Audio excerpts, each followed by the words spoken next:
उसके बाद उनको समझने के बाद उनके लिए उपयुक्त अनुक्रिया करना यानी कि रिएक्ट करना और उसको अपने बौद्धिक लेवल पर ले जाकर अप्लाई करना या उसको अपनी अन्य प्रतिक्रियाओं में स्थापित करना, ये होता है ज्ञान।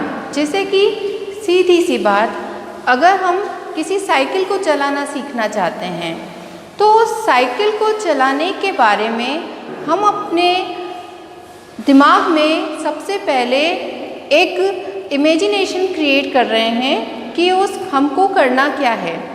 हम उसको देखकर सीखना चाहते हैं तो किसी व्यक्ति को अगर हमने साइकिल चलाते हुए देखा है और साइकिल को छूकर देखा है, उसके विभिन्न हिस्सों को छूकर देखा है, तो हम अपनी इंद्रियों के द्वारा प्राप्त इस ज्ञान को यानी कि इस बौद्धिक ज्ञान को हम अपने एप्लाइड लेवल पर लाने का प्रयास करते हैं या हम उसको अपनी क्रिया में परिणित कर देते हैं।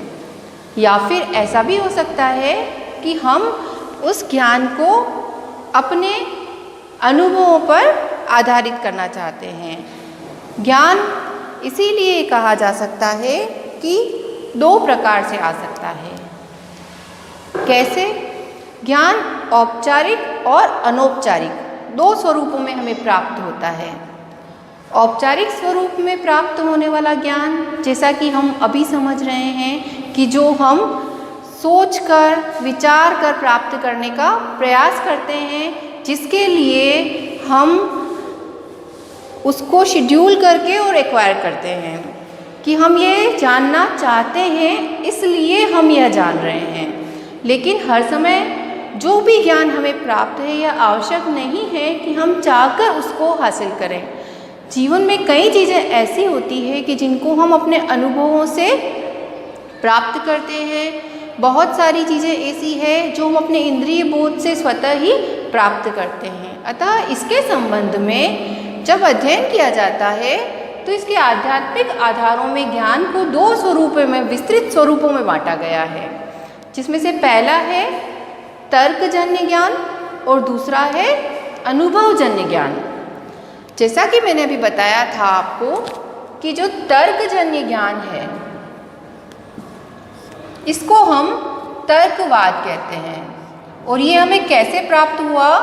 ये हमारी बुद्धि पर आधारित होता है, ये हमारी बुद्धि से हमको प्राप्त होता है।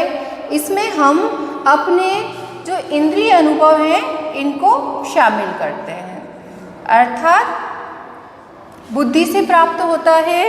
अर्थात जब हमने किसी चीज़ को स्वयं करके देखा, जब किसी भी चीज़ को हम अपनी बुद्धि को अप्लाई करके यूज़ कर रहे हैं तो हम उसको कहते हैं तर्कवाद। जैसे कि किताबों में लिखा हुआ ज्ञान, जैसे कि हमने किसी चीज़ को देखा, उसको पढ़ा, उसको समझा, उसमें अपने ज्ञान को या बुद्धि को स्थापित किया, वो होता है तर्क संगत ज्ञान, जो होता है तर्कवाद पर आधारित। लेकिन इस ज्ञान में हमारा अपना कोई योगदान नहीं होता है। लेकिन एक ज्ञान होता है जिसे हम कहते हैं अनुभवजन्य ज्ञान, जिससे एक अन्य वाद ने जन्म लिया जिसका नाम था अनुभववाद।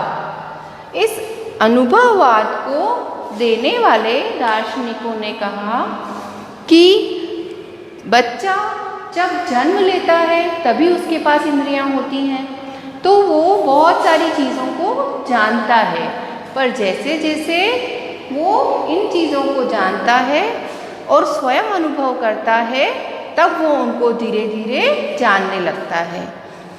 तर्कवाद को देने का श्रेय प्लेटो को दिया जाता है। इसके सुकरात और प्लेटो ने इसके संबंध में अपने तर्क दिए थे, जबकि अनुभववाद को देने का श्रेय इनके ही शिष्य अरस्तु को दिया जाता है, जिन्होंने इनकी बातों को आगे बढ़ाया और अपनी बातों को समझाया। अब इसी चीज़ को मैं विद्यालय के स्वरूपों पर ले जाने का प्रयास करती हूँ। विद्यालय का महत्वपूर्ण अंग जिसे हमें पढ़ाना है अर्थात शिक्षार्थी या विद्यार्थी। विद्यार्थी को एक जॉन लॉक महोदय ने कोरी स्लेट की संज्ञा दी गई, जिस पर हम जो चाहें लिख सकते हैं, अर्थात हमें उसके इंद्रियों का साथ लेते हुए, उसको ऐसी चीज़ों का अनुभव करवाते हुए उस तर्कशास्त्र तक पहुंचाना है, उस ज्ञान तक पहुंचाना है, ताकि उसके अंदर ज्ञान के विविध स्वरूपों का संगठन किया जा सके जो उसके लिए आवश्यक है। विद्यालय में इन ज्ञान के स्वरूपों का संगठन इसलिए आवश्यक है क्योंकि विद्यालय का उद्देश्य एक बालक का सर्वांगीण विकास करना है। और बालक सर्वांगीण विकास को प्राप्त कब होगा? बालक सर्वांगीण विकास को उस वक्त प्राप्त हो पाएगा जब बालक में अलग अलग जो ज्ञान की संरचनाएं होती हैं, उन ज्ञान की संरचनाओं को आवश्यकतानुसार उपयोग और उनके अप्लाइड लेवल को देखते हुए, बच्चे के स्तर को देखते हुए समयानुसार उन संरचनाओं को डाला जाएगा। इसलिए विद्यालय में ज्ञान के विविध स्वरूपों को उसके पाठ्यक्रम के अंतर्गत बांधकर अपने उद्देश्यों की पूर्ति के अनुसार शिक्षण वस्तुओं को डालना विद्यालय के लिए अत्यधिक आवश्यक हो जाता है। ज्ञान की आधारभूत संरचनाएं, जैसा कि हम अभी पढ़ना चाहते थे कि ज्ञान का स्वरूप क्या होता है, तो ज्ञान का जो विद्यालयी स्वरूप है उसमें विभिन्न प्रकार की फॉर्म्स या संरचनाएं देखने को मिलती हैं। ये जो एसेंशियल फॉर्म्स हैं जो विद्यालयी ज्ञान में होनी चाहिए या जिनको अलग अलग प्रकार से विद्यालयी ज्ञान का हिस्सा बनाकर ज्ञान को श्रेणीकृत करके बच्चे के अंदर स्टेप बाय स्टेप, चाहे वो लेवल वाइज हो यानी कि primary, middle and secondary and upper and higher levels, या फिर ज्ञान के अलग अलग रूपों जैसे कला, विज्ञान या फिर वाणिज्य या इकोनॉमिक्स, इस रूप में बांटकर पढ़ाया जाता है। तो इन स्वरूपों को बताने के लिए इसको अलग अलग भागों में बांटना अत्यधिक आवश्यक होता है। आवश्यक किस रूप में? इसको फिलोसॉफिकल फॉर्म्स के रूप में या दार्शनिक आधारभूत संरचनाओं के रूप में हम बच्चे को देते हैं। दार्शनिक संरचनाओं के रूप में किस प्रकार दिया जाता है? जैसा कि हम जानते हैं कि दर्शन की अलग अलग शाखाएं हैं। कौन सी? काफ़ी बार हमने पढ़ा है। आदर्शवाद, प्रयोजनवाद, प्रकृतिवाद, इन सभी शाखाओं से संबंधित अलग अलग बातें होती है जो पाठ्यक्रम में अलग अलग समय पर बच्चों को सिखाई जाती हैं। और इन सभी चीज़ों को सिखाने के लिए बच्चे को अलग अलग चीज़ों से परिचित करवाया जाता है, अलग अलग दर्शनों से संबंधित ज्ञान को उसके पाठ्यक्रम में डाला जाता है। जैसे बच्चे को आदर्शवाद सिखाया जाता है, जैसे बच्चे को जैन धर्म, बौद्ध धर्म से आने वाली परंपराओं और आदर्शों से परिचित करवाया जाता है। जैसे बच्चे को जैसे जैसे विकास हुआ उसमें अलग अलग दार्शनिक विचारधाराओं ने किस प्रकार से शिक्षा को प्रभावित किया, ये समझाया जाता है। तो क्योंकि हमारी जड़ें आध्यात्म से जुड़ी है, उसका ज्ञान देने के लिए दर्शन की विभिन्न शाखाओं का पाठ्यक्रम के अंतर्गत समावेश करके बच्चे को दार्शनिक संरचनाओं से परिचित करवाया जाता है। सोशल फॉर्म्स अर्थात सामाजिक संरचनाएं। जो सामाजिक संरचनाएं हैं, जब हम बच्चे को सामाजिक विषयों का ज्ञान करवाते हैं, अर्थात सामाजिक विषय जैसे हम बच्चे को समाज से जुड़े हुए विषय सोशियोलॉजी या फिर सामाजिक विज्ञान के अंतर्गत जुड़े हुए विभिन्न विषयों में उसके परिवार समाज से परिचित करवाते हैं, समुदाय से परिचित करवाते हैं, इनकी भूमिकाओं से परिचित करवाते हैं, तो हम बच्चे को समाज से संबंधित ज्ञान की संरचनाओं में बांधने का प्रयास करते हैं। इसी प्रकार जो पॉलिटिकल फॉर्म्स हैं, यानी कि राजनीतिक संरचनाएं या जो स्वरूप हैं, बच्चे को प्राथमिक स्तर से ही धीरे धीरे इन बातों का ज्ञान देना प्रारंभ कर दिया जाता है।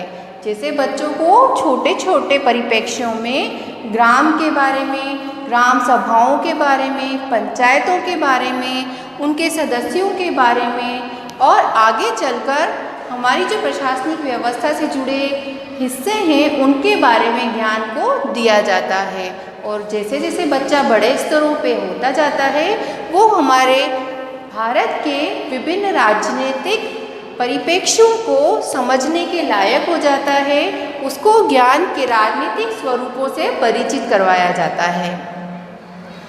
इसके बाद आता है इकोनॉमिकल फॉर्म, यानी कि आर्थिक संरचना। आर्थिक संरचनाओं के रूप में बच्चे को अर्थशास्त्र या उससे संबंधित विषयों के बारे में जानकारी दी जाती है, जिसमें हम बच्चों को छोटे लेवल पर विभिन्न उद्योगों के प्रकार, भारत की अर्थव्यवस्था के विभिन्न भागों के बारे में और आर्थिक जो सोर्सेज हैं, जैसे कि जिनसे की संपदाएं हैं, जिनसे हमें अर्थव्यवस्था के बारे में जानकारी मिलती है, उनके बारे में अध्ययन करवाते हैं। धीरे धीरे इसके जो उच्चतर कंसेप्ट्स हैं उनसे भी बच्चों को जोड़ा जाता है।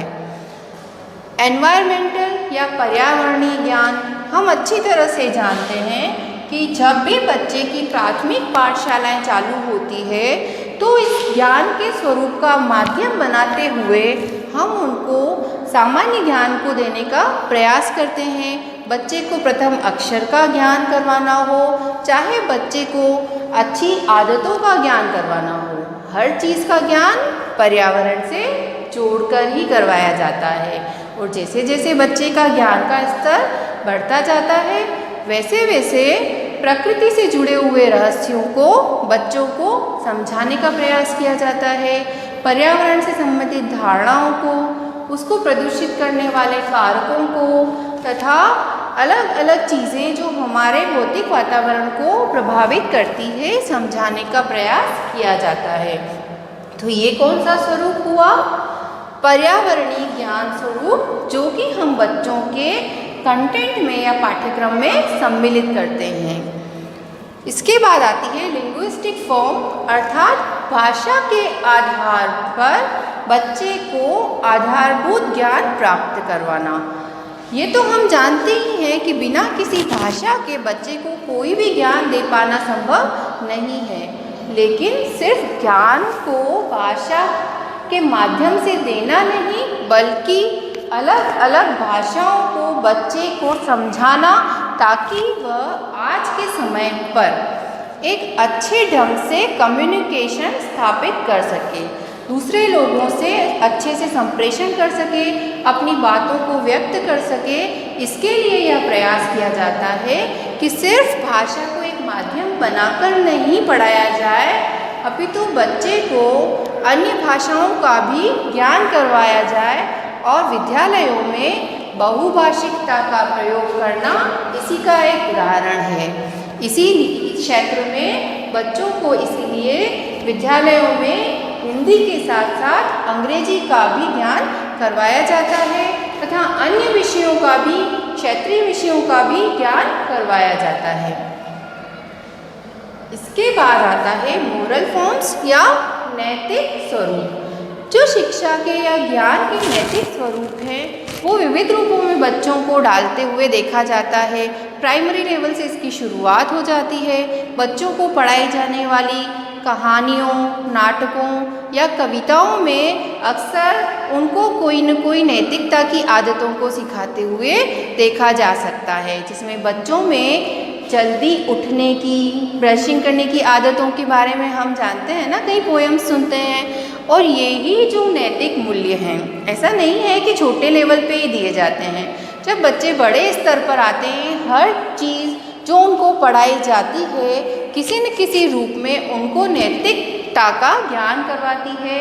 तो ये शिक्षा के ज्ञानात्मक स्वरूपों में से उनको नैतिकता सिखाने का एक तरीका होता है। कल्चरल फॉर्म्स में जो छात्र हैं उनको हमारी संस्कृति से परिचित करवाया जाता है कि हमारी संस्कृति का विकास कैसे हुआ, हम यहाँ तक कैसे पहुँचे, हमारे जो रीति रिवाज, हमारे लोकगीत, हमारे लोक नृत्य, इनके बारे में सिखाया पढ़ाया जाता है। और हमने पाश्चात्य संस्कृति से भी हमने जो कुछ भी सिखाया है या हमने उनसे जो कुछ भी लिया है और उसको अपनी संस्कृति का हिस्सा बना लिया है, ये सारी चीज़ें बच्चों को सांस्कृतिक फॉर्म्स के रूप में सिखाई जाती है। और ऐसा नहीं है कि उनको सिर्फ बच्चों को उसके पाठ्यक्रम का हिस्सा बनाने के लिए एक शैक्षणिक आधार दिया गया है, बल्कि इसको उनके को करिकुलर एक्टिविटीज़ का पार्ट बनाया जाता है, ताकि बच्चे जो स्कूलों में अलग अलग जो कार्यक्रमों का आयोजन किया जाता है उनके माध्यम से हमारे पर्वों उत्सवों का महत्व समझें और वो क्यों मनाए जाते हैं, उनका आयोजन किस प्रकार किया जाता है, इन प्रासंगिकताओं को समझते हुए अपनी संस्कृति से परिचित हो पाएँ। रिलीजियस फॉर्म्स जो अलग अलग धर्म हैं उनके बारे में बच्चों को जानकारी देना, उनसे प्राप्त मान्यताओं को, तथ्यों को समझना, उनके महापुरुषों को समझना, ये सभी चीज़ें जो हैं ज्ञान के इस स्वरूप को विभिन्न रूपों का हिस्सा बनाते हुए बच्चों को पाठ्यक्रम के माध्यम से समझाए जाने का प्रयास किया जाता है। साइंटिफिक फॉर्म्स यानी कि वैज्ञानिक स्वरूप, विज्ञान की जो अलग अलग शाखाएं हैं जैसे कि जीव विज्ञान, भौतिक विज्ञान, रसायन विज्ञान और विज्ञान की अनेक नई शाखाएं जैसे माइक्रोबायोलॉजी या अलग अलग प्रकार की जो नए विज्ञान उत्पन्न हो रहे हैं उनके बारे में बच्चे को जानकारी प्रदान की जाती है ताकि उनके ज्ञान को वैज्ञानिक आधार प्राप्त हो सके और वो विज्ञान के महत्व को समझ सकें। स्किल्ड नॉलेज ये संबंधित होता है पूर्ण रूप से कौशलों के विकास से और इसको ध्यान में रखते हुए बच्चों को हर कार्यक्रम को प्रायोगिक स्तर पर ले जाकर पढ़ाने का प्रयास किया जाता है। जैसे कि यदि बच्चे को भूगोल सिखाया जा रहा है तो भूगोल के थ्योरेटिकल चीज़ों को समझाने के लिए उसके साथ उसको प्रायोगिक आधार देने का प्रयास किया जाता है। विज्ञान जैसे विषयों के साथ में प्रयोगों की प्रासंगिकता तो हम अच्छी प्रकार से जानते ही हैं। साथ ही साथ कंप्यूटर जैसी जो लैंग्वेजेस हैं उनका प्रयोग भी सिर्फ सैद्धांतिक स्तर पर नहीं करके उनको कौशल स्तर पर ले जाकर स्वयं काम करके सिखाकर उस स्वरूप को उनको प्रायोगिक आधार देने का प्रयास किया जाता है। और साथ ही साथ इसकी जो एक फॉर्म है वो है सैद्धांतिक आधार। हम सभी जानते हैं कि बिना तथ्यात्मक ज्ञान के या सैद्धांतिक ज्ञान के कोई भी प्रायोगिक ज्ञान देना संभव नहीं है। अतः सैद्धांतिक ज्ञान तो अलग अलग सिद्धांतों के रूप में बच्चे को अलग अलग समय पर दिया ही जाता है। जैसे आप ही का उदाहरण ले लीजिए, जब से आप आए हैं तब से आपने शिक्षा के सिद्धांतों को जाना, शिक्षण के सिद्धांतों को जाना, अधिगम के सिद्धांतों को जाना, मनोविज्ञान के विभिन्न सिद्धांतों को जाना। तो इस सिद्धांतिक आधार पर ही आप इसको अप्लाइड लेवल पर ले जाकर अपने ज्ञान को परिपूर्ण बना पाते हैं। बोध स्तर पर लाकर इसको कैसे उपयोगी बनाया जाता है वो समझ पाते हैं। इसी के साथ आज हमने ज्ञान के स्वरूपों और उसको विद्यालय में किस प्रकार संगठित किया जाता है इसके बारे में जाना। धन्यवाद।